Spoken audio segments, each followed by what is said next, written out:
Hi, Sarah and Stuart again, still in Ecuador, but this time we are about as deep into the Amazon region as you can get in Ecuador.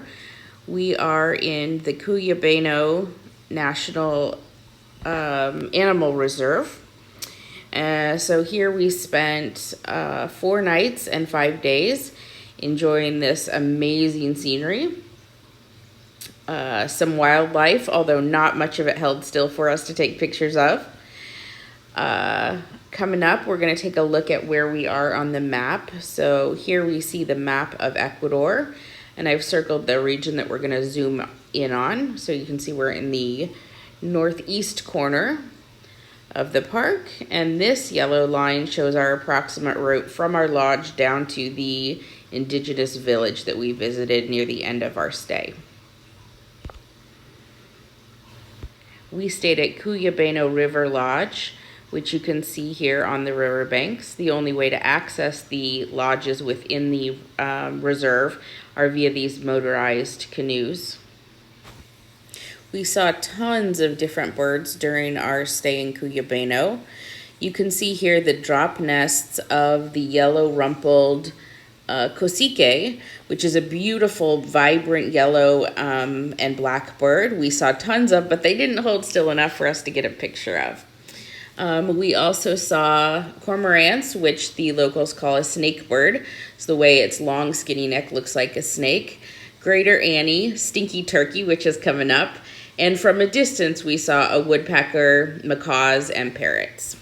Hopefully you can make out some movement at the center of your screen there. That's a two-toed sloth that we were lucky enough to see on our last full day there. The region also has three-toed sloths. This was a piranha that was caught our first day there, which they gave us as a post-dinner snack. The amount of flora and fauna in this region is just amazing. In the birds of paradise, there's little protected space where frogs can lay their eggs. And speaking of frogs, we're going to pause and let you listen to them.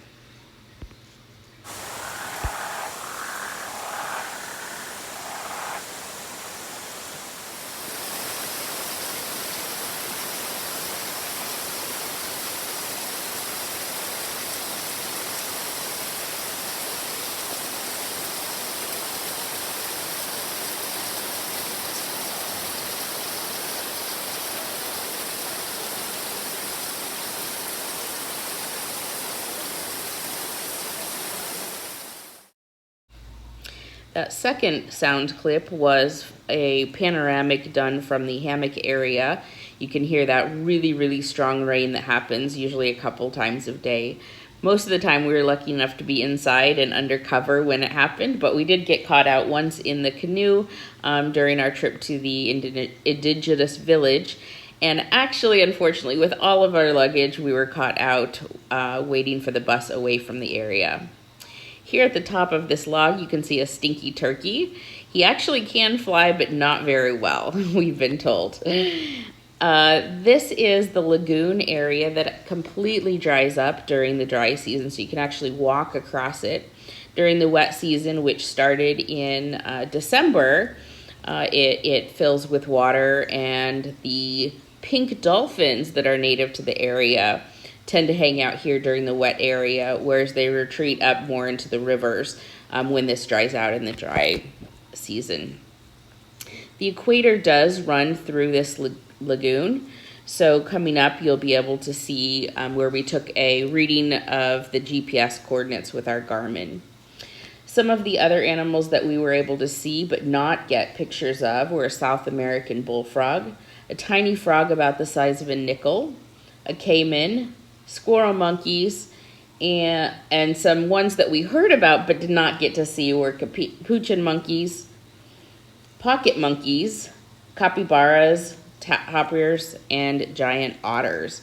So tons of wildlife in this area, some of which we were lucky enough to catch sight of.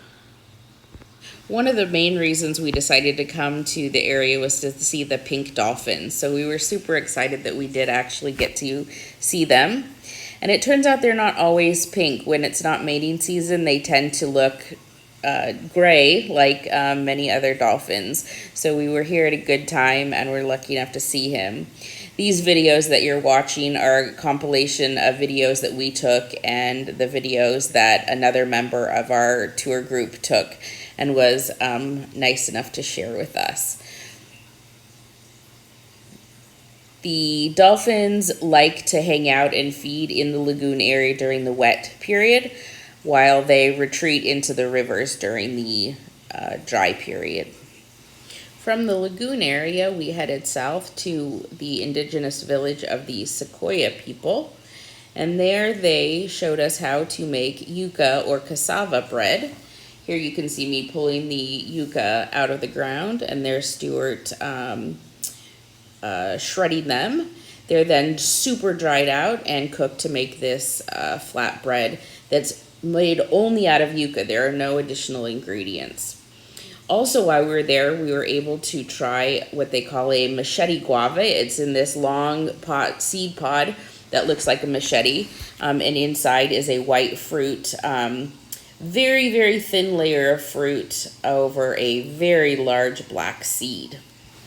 Here you can see the different colors in water. The darker color is coming from the lagoon and the lighter color is coming from the river itself. In addition to the machete guava, we also got to try coffee beans. So it actually turns out the coffee beans are surrounded by a thin layer of fruit that you just sort of suck off that sweet layer of fruit, and then underneath is the bean that they turn into chocolate. So here we have some seed-like things that the locals get oil out of. They boil them up and distill an oil that they can use. We don't know what kind of bird this is, but he did hold still long enough for me to get his picture. This is the bridge where we were waiting for the bus to come by and ended up getting soaked for about 20 minutes before the bus showed up. Our expenses were quite a bit higher this week because you have to stay at one of the resorts, which comes with a English-speaking guide for your entire stay. So there is a hefty price tag associated with that. The upside is that it includes all food and transportation. The downside is they don't have internet, and we actually lost power for 2 days while we were there. So for 2 days, we didn't have even electricity to charge our devices. So we were really roughing it there in the Amazon. The last few days we spent in a city called Coca, and there we just relaxed and enjoyed some of the local food. Many restaurants here will offer an almuerzo, which is lunch, for about $5, and it includes usually a fruit juice, a beans, rice, a little salad, and then your choice of proteins, often fish or chicken. So we enjoyed that in Coca while recovering from our stay in the Amazon.